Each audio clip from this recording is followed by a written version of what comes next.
Welcome to the Bean Apple Podcast.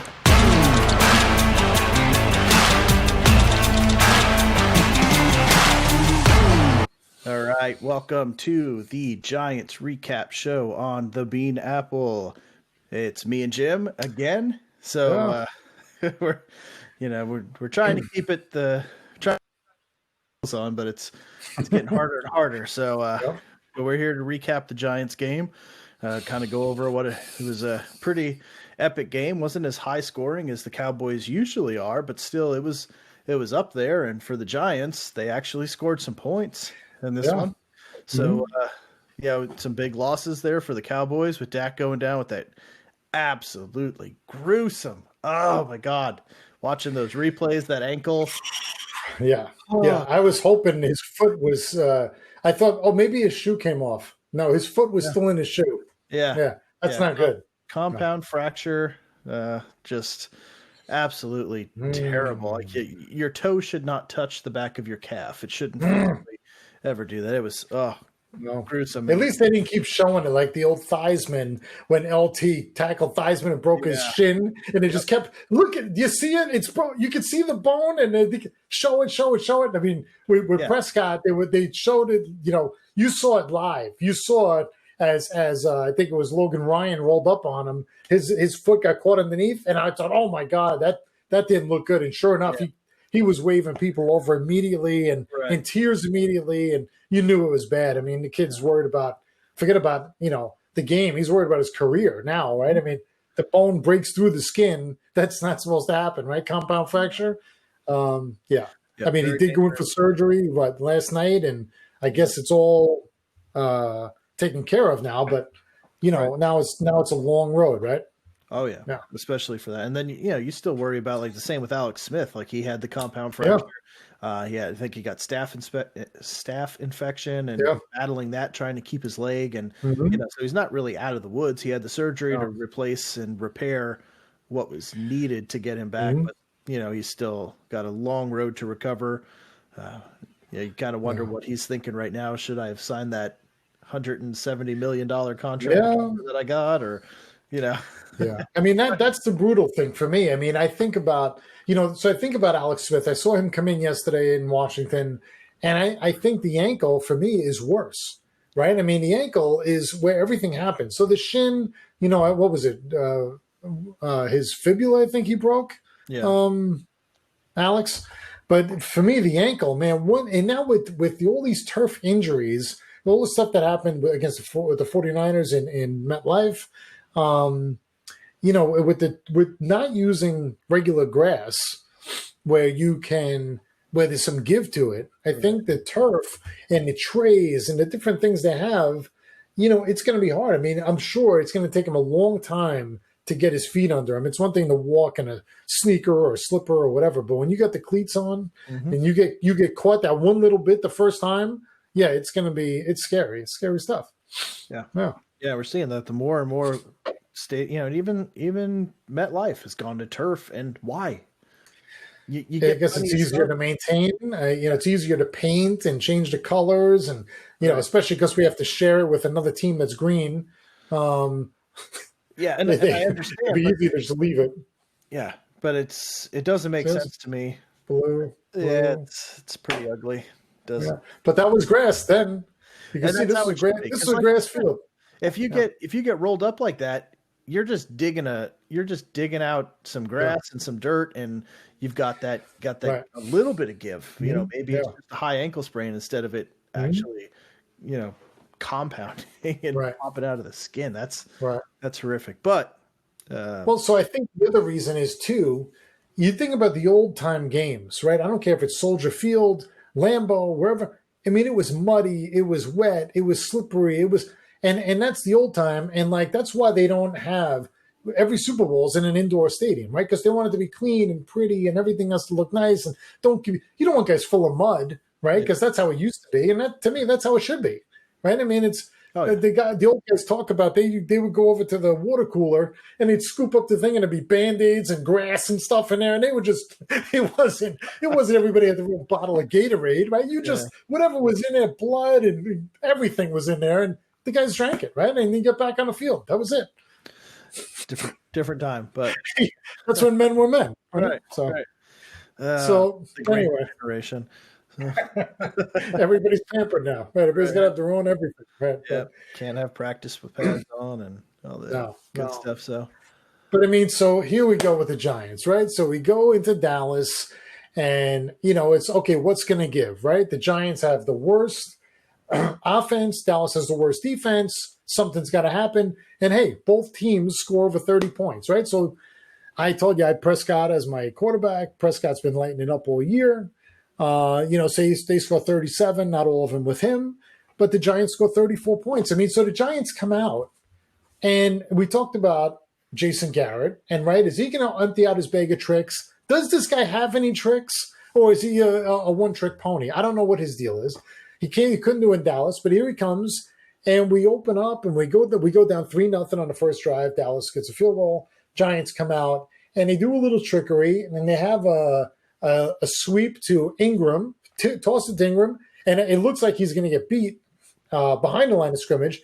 He makes a move and goes right around the guy, and he runs it in. Touchdown. All of a sudden, he explodes through, and hey, great. And a couple plays later, interception by Fackrell. So I've been talking about this kid for a couple. I say kid, right? Because everybody's a kid to me. I don't know why. Right. So Fackrell, I've been talking about the last couple of games, getting in Jared Goff's face, and then last week. So he catches that interception, and this guy all of a sudden looks like he's on the offense. 46 yards he goes, and he's dunking and diving between guys, and ends up diving from like the 5-yard line into the pylon for the I couldn't believe it. I'm like, what? This guy, that right then I thought, we got this game. Normally guys would catch the ball, get the interception. As soon as the first guy comes to them, they go down. They don't want to fumble. This guy fought all the way to the end zone to get the touchdown and put us up, right? I mean, we go up 17-3 in the first quarter, and I'm thinking, oh, my God, we're here to play. We're here to win. This is it. We're winning today, no doubt. So much. Let me take a sip. Let me take a sip here because things stuck in sideways here in a minute. So real quick to bounce back to the beginning there, that we talked about that in the pregame or in the preview show was finding those pieces, right? Like, Jason Garrett didn't know what his key pieces on the offense were. And we said, It's very clear. It's Slayton and it's Ingram, right? Yes. And they actually listened, apparently. Jason Garrett must, and thank you. We appreciate your support. Listened to the show and figured out, like, hey, that's who I should target. And he did. Right. Slayton looked great. Evan Ingram, though, on that reverse, tight ends are not quick, fast. No, he looked quick. He looked like a running back coming back there. I couldn't. I had a double take. I was like, that looks like it says Ingram on his name. But as soon as he made the move to beat the guy, he was lightning quick into around that corner. It was incredible. Yeah, for a tight end of his size to be able to move like that, my God. Yeah. I don't know how you couldn't figure out he was somebody you should probably incorporate in the offense, right? Like, thanks, Jason Garrett. Maybe we should use them. Right? Yeah, great. But, I mean, you mentioned Slayton, right? So Slayton and Lamb both go 8 receptions. Slayton 129, Lamb 124. So both of them put up big numbers. Lamb was on my team as well this week. That's my boy. If he wasn't a Cowboy, I'd probably buy his jersey. Yeah. And then Freeman, right? Freeman had a really good run at the end of the game and just pushed the line, didn't stop digging, and gave us a lead at the end of the game there. But he goes 17 for 60. Touchdown, and Zeke goes 19 for 91 with 2 TDs. But, I mean, 702 yards of offense in this game. And I said earlier that, some of the keys you were asking me were, win the time of possession, which we did, win the turnover battle, which we did. So usually you do those 2 things, it equates to a W, right? And then especially with the starting quarterback going out with the injury that Zach did. So that Dak did. But what the hell is he even doing running that play? Who's calling a running play for him? Right. I mean, what would he on? Like the 20-yard line? He runs 9 yards or whatever, and then that injury happens. I just don't see it. I don't understand how they called that. I don't know if it was a broken play or if it was called, but I don't think he audibled to, I'm going to keep it and run. because he wasn't going to run it in from there. And then he ends up going down and out for the season and maybe for his career. Hopefully not. But I just don't understand how you go and call it. How do you do that? Right? It's one thing if you're maybe playing for nothing, or your guy isn't as valuable or whatever, or he's a young man. You can't do it with somebody like him. I didn't understand it. When I saw him running, I thought, what is this play? You have receivers, you have a running back, use them. What are you taking it on yourself for? And even that taking on that tackle, like, why did you not slide? I don't right. Go out of bounds. What are you doing? Obviously there's no way to validate this, but I was literally thinking to myself as he was getting tackled, this is how quarterbacks get hurt, because of how he got blasted from the side, and just drove into the ground. And I was just like, that's what hurts quarterbacks, because get out of bounds, slide, do something. If you're going to run the ball, protect yourself. Like, you're too valuable to be trying to push for an extra yard or two. It's asinine to think that these guys are, in Lamar Jackson, Kyler Murray, great. Those guys are basically wide receivers anyway. They're so small, they're so light, they're so nimble. They can move like that. They could absorb some stuff. But Dak's a big guy. He's not fast. He's not going to burn down the field. So, take your 6 yards and get down. Like, right. What are you fighting for? Right. It's not like the offense is inept. I mean, they could score points. It's, you don't have to push for that extra yard.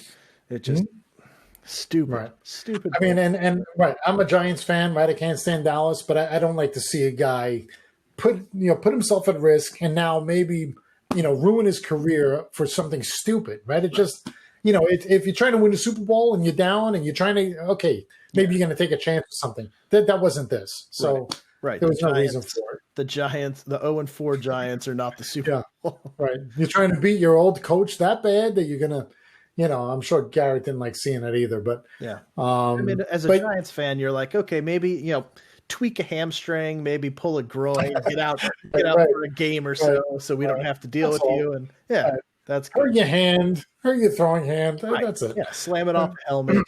Yeah, that'll be fine. Right? Yeah. But turf toe. Turf toe, yeah. But I mean, so the problems I've had with Jones though on the other side is he holds the ball too long, right? And I can't say he did that this game, right? I mean, I felt like this was the best game the Giants played as a whole. I mean, I think the defense played a good game. Yes, they gave up 37 points, but they were in the game. They kept us in it. I think the one play where Jones got stripped, well, actually he didn't even get stripped. He gets sacked, and the ball pops out and bounces right into I think it was the defensive back, and he runs it right in from the 25-yard line or something like that. And I thought, oh my God! I mean, we didn't need that at that point. I mean, it was that type of game. No, not in that tight of a game, and it wasn't. I can't blame him because it was really like 1,000, 2,000. He was on the ground. I mean, that guy was lightning quick around the corner to get to him. It wasn't like he was waiting and looking at his fourth and fifth option, and then he gets hit. Mm-hmm. So, I mean, I thought that was just it was a good play for Dallas, and it was unfortunate for us that he gets hit, that he does drop the ball, and it does bounce right up to the other guy who's almost in stride to take it out of the air, which was crazy. But, I mean, we go to halftime. It's 24-20, right? Yep. So, again, still in the game. Prescott's still in it. But the offense did nothing. I mean, you talk about what you talk about what you were saying, but yeah, okay, 222 yards, 20 for 33, no touchdowns, and then you look at the scoring summary, and there's no Daniel Jones anywhere on there. It's field goal, field goal, field goal, field goal. Like right. You've got the pick six, you've got the Evan Ingram run early on, and then after that, it was a 55-yard field goal, a 50-yard field goal, a 54-yard field goal, a 28-yard field goal, like. So Jones would have had against a shitty Dallas defense.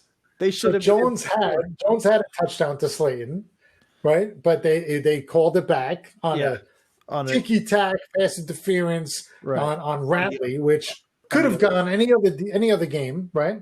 And he's wide open, and that comes back off the board, and we end up with a field goal. So Gano gets 3 50-plus field goals for us. Okay, great. But 2 touchdowns get taken off the board for us. I mean, if both of them could have been non-calls, or maybe one or the other is a non-call, but for both of them to be called, I mean, Ratley, it could have just been an accident. They all kind of converged in one spot. Slayton breaks out. He's wide open. He gets hit. Jones hits him. Great pass in the end zone, touchdown. No penalty. Bring it back. And then so Jason Garrett goes into his bag of tricks finally and does a fake field goal. I couldn't believe it. I wasn't ready for it. I don't know how Dallas didn't even see Ingram hanging out down to the bottom of the screen, down to the right side of the field. He just walks over there and no one's looking at him. And they fake the field goal. He's wide open, and they have to call it on Gates that he wasn't set. I mean, when does that happen? Who's watching the line at that point to see if he's bent over far enough? Right. Come on. I mean, you got to give them guys credit for even calling the play and then executing the play. No, the guy didn't bend far enough. He was at 38 degrees, not 45. What? No, right. No, that doesn't happen. And for Jason Garrett, I mean, that was something special for him because yes, I didn't know that he could even call a play that wasn't run up the middle, get sacked, run up the middle, right. Get sacked. That seems to be his repertoire at this point is vanilla as vanilla can get. And man, right, he's still trying to just figure out who we got, but he figured out we had Ingram. Mm-hmm. I mean, so Ingram, he uses that one play like we talked about. He jets around the corner, and then here he is wide open. And the place kicker there or whatever throws the ball to him, and no penalty. When I saw the flag, I'm thinking, okay, I thought Dallas jumped off sides trying to block the kick. No, It's the Giant. I don't think I've ever seen that foul called before, that the guy wasn't set. Come on. Yeah, that was... No way. Well, come on, look. I'm going to have to look it up. I mean, when was the last time it was called? When was the last time? I don't even know that was... You didn't even know it was a penalty because it's probably not. It was the first time, I bet. He wasn't set. Oh, come on. I mean, it's just incredible. I mean, so we get 14 points taken off the board, right? Because really at that point, we get a nice lead, but no, we get 6 instead. So we lose 8. But yeah, it's just, it's things like that. I mean, and then we lose Lorenzo Carter, right? So ruptures his Achilles. He goes out. So both teams lose a guy for the season. Lorenzo Carter's out for the season now, ruptured his Achilles tendon. And, on the other side, so this guy, Jalen Smith, right? So this guy didn't play in, 4 years? He was all over the field. He's got long dreads hanging out of his helmet. I mean, this guy was it seemed like he was in on every play. He said he had 14 tackles, half a sack, but my God, I felt like he disrupted plays all 4 quarters. All 4 quarters, he was all over the field. And super pumped up, jumping up and down, excited, getting the team going. I mean, this guy was a catalyst for them. Huh? I said because he got to play football again. It's been so long. I guess so. He's just like, I guess so. Out of his mind. But yeah, he looked good, and the defense looks like it's starting to come together. It just doesn't have the talent all around to really be dominant. But the offense is going to be a huge part of what this turnaround is going to be, and the weapons are there. They really are, and Daniel Jones is not a bad quarterback. I mean, he's young. Right. If they start calling more plays like this and getting Ingram involved, getting Slayton involved, I don't know when Sterling Shepard's slated to be back. Should be pretty soon, right? He's been on the IR for a couple games. Yeah, maybe another week or two, maybe against the Eagles. So you get him back, and that when you have him out there, take some of that pressure off Slayton, and you've got the two of them. You've got Tate, who maybe he was okay. Yeah, he caught a couple of balls. Yeah, 4 for 42. So that's something. He should be better. Yeah. Freeman looks like he's starting to get his legs under him. He's starting to get into that football shape. Two catches for 27 yards, 17 carries for 60 yards. 3.5 yards a carry is nothing to get excited about. That's Le'Veon Bell numbers, but unfortunately, but it's a big step up from last week. So the running game's starting to get some kind of an identity, right? You've got Slayton, who showed I could be a number one, 8 for 129 on 11 targets, so not too bad there at all. Ingram, so one catch for 16 yards. That's your other. I mean, both of those guys had the touchdown taken away from them too. But Ingram and Slayton are going to be your money makers, and they if they're not the 1 and 2 target on every throw, something's wrong, because they need to be. Right. They absolutely need to be your first and second option, your first and second outlet before you go anywhere else, because that's the talent. You get the ball in their hands and they can do stuff. So, and you saw how fast Ingram was. You get the ball in his hand, give him a little bit of space to get going. You can get some nice stuff out of it. And just put him in a slot like Dallas is doing with CeeDee Lamb, right? Put him in a slot. Have Slayton on one side. I mean, you have Tate who usually just goes a down and out, right? And he picks up 10 yards or whatever. He usually gets hit immediately. Right. And then you still have Ratley you can try and use, or if Shepard comes back. I mean, but you got to utilize these guys. You have Devontae out of the backfield, maybe let him catch some balls, or you got Gallup, Gallman. Use Gallman a little bit, but I mean, so we go back to so Dak goes down, right, and we're thinking, okay, well, I hate to see him get hurt the way he did and everything, but here's our chance. Okay, well, here's our chance. With Dalton coming in, I'm thinking there's no chance this guy's going to beat us. This guy can't do anything, right? He's nobody's favorite. He's not on any. He's on probably 0 fantasy teams. Run out of Cincinnati. You can't. Yeah. How many guys does that happen to? Just right? him. Cincinnati enough. Okay. Yeah. So here he comes, and like I said in the pregame, Looney was out, the starting center. So they have a rookie center. And then they got the backup. How many reps do you think they take together? None, probably. And right away, boom, fumble the ball. The Giants recover. Great. Right? So he comes in, he fumbles the ball almost immediately. First and second play, Giants get the ball back. And I believe got points after that. I think maybe it was just a field goal at that point. But then Dalton, I mean, he goes 9 for 11 for 111, and he had 2 lucky catches. I mean, the last one for Gallup, I mean, he just throws the ball up in the air, right? Probably hoping for pass interference, really. I really don't know how Gallup went up and caught that ball. Really, the one reason was Lewis, who I like as a corner, started to stumble and was he probably would have got a pass interference on him, because he kind of was falling into his midsection as the ball came down. And Gallup somehow goes up, catches the ball, and his right foot is straddling the line. His knee comes down on the white, but his foot was in, and it was close enough for them to kick the field goal and win the game at the end. But I mean, come on! I put that ball there. I mean, yes, it was a great throw. I mean, did he get lucky? Probably, because I'm sure he had no reps with Gallup either. I mean, how many reps was Dalton even participating? And he was just sitting there holding a clipboard on the side doing nothing. There's no way he was on the field with the team. No, he's not taking first team reps, and like you said, that ball was. I'm literally watching the video as we're talking. So the defender. I don't need to see it. I don't need to see it. You can keep it. So he's tripping and starting to fall behind him, but the ball is slightly underthrown, and just enough that Gallup was able to kind of bend back and catch it, but.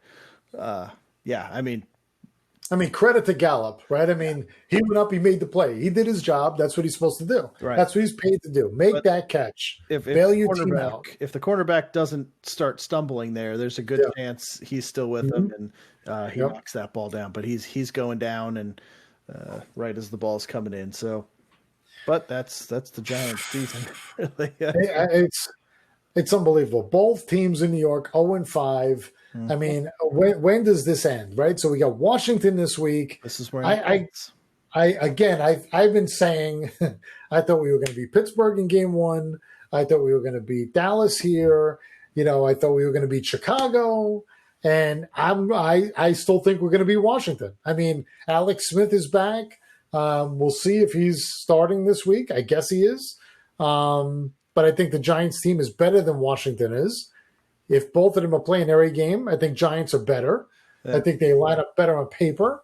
Well, And yeah, I think the best thing is just to give you a couple days to kind of mull over these crazy thoughts that are stirring around in your head. I know you're betting with your heart and not your head, even though it keeps telling you, don't do it, don't do it, don't do it. There's no way they should be 0-5. I mean, it should have been a tie all the way up. I mean, Dallas could have easily been 1-4, right? Dallas should be. Dallas should probably be 4-1. But they blow it. They blow it, like we said. I mean, somehow they were able to win this game at home, but yeah, normally they don't. They don't. They haven't this year, and so Washington loses, Eagles lose again, Giants lose again.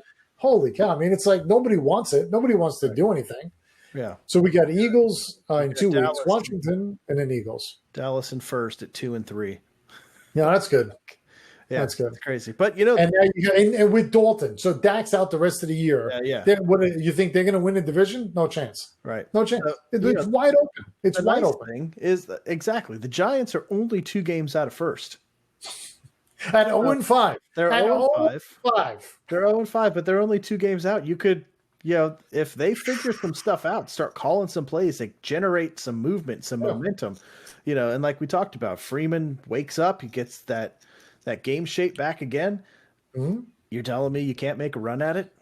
Yeah. I don't know. I think so. I mean, we can easily win the next 2 games. We should win the next 2 games and go then with 2-5, right? So 2-5 and Eagles and Washington are probably right at the same number at that point too. Yeah. I don't know who they have opposite the Giant games, who the Washington and the Eagles are playing, but Dallas is 2-3. I don't know who Dallas is. I didn't look ahead to see what they're playing next week either. But the Eagles have the Ravens next. Oh, so they're not winning that game. They're going to lose that game. Dallas has Arizona on Monday night. They're probably not winning that game either with Dalton. Yep. So there's a potential that you're 1 game out. Yep. After this. So Giants beat Washington. Eagles and Dallas lose. Yep. And then we're looking at Cowboys at Washington. So. Who wins that game? Yeah, I don't know. Probably at Washington. At Alex Smith's 3rd game, maybe. Yep. That could go either way. Eagles have. Bye week. Oh, Giants. Thursday night. Eagles Giants. Yeah, so it's in both divisional games. Yeah, so you have the potential in the next 2 weeks to be in first place. Division leader. Really? I mean. Could you? So what? Can you imagine 0-5 to in week 7, first place? No. We got to stop. We got to stop giving people hope. This is getting ridiculous. What the hell is going on here? I don't know what we're talking about. It's getting late. But it's possible. It's possible. Yeah, it's possible. It's not impossible. But let's. It's probably unbelievable. It's improbable. It would make for a very interesting and exciting next couple of weeks for the show. So I'm going to pull for it because that's going to give us some juice to talk about and be very, very interesting. I mean, if the Giants and Jets are 0-7 or 0-8 each, what the hell are we talking about? Right? We're talking about next year already at the midway point. And then what's your matchup after that? Sunday Night Football, Cowboys at Eagles. And you get your guaranteed call from the preseason, Monday Night Football, Tom Brady coming to the Meadowlands. Oh, that's your guaranteed win, which I don't know if you want to stand by that, but we could talk about that. I am. Of course I am. He can't beat the Giants. He knows it. So I don't care what color his jersey is. He knows. Well, if the Cowboys lose the next 3 games and the Giants could beat Brady somehow. I don't know. We're getting way too far ahead of far ahead. Everyone's going to load up the box and stop Zeke now, and they're going to make Dalton do it. And I'm not going to bet on Dalton. No way. Well, they're going to have to. He wasn't good enough for Cincinnati. No, he's not going to be good enough to do it. The red rifle, scary. Anyway. Yep. All right. Well, let's wrap it up there before we stretch too far into the preview show, because we're going to have that coming up here a couple days. We'll preview the Jets' upcoming game. Why, I don't know, but we'll do it. The Giants, and we'll talk about the Patriots. Mike John wasn't here to discuss the Patriots game and all the switches that got done to move their bye week and everything. So we'll have him on to do the pregame show or the preview show, and then we'll see if we can get anything right. Yeah, there's been a lot of shifting around. We'll see. Yeah. Guys weeks getting moved around and games and yeah. It's a mess. It's a juggling act. It's like that puzzle that's got that one piece and you've got to move everything around to get the picture to line up. Like, yeah. Doesn't happen. Doesn't work. No. They're hanging. You know how you do it? You slide the whole thing right into the garbage. That's how you solve it. And we're done. So cool. All right, let's call it a wrap there. So we will see you guys in a couple days, and we will talk about what's to come. So until then, we will have the group back together, promise. So until then, for Jim, I'm Joe, and we will see you guys later. Yeah.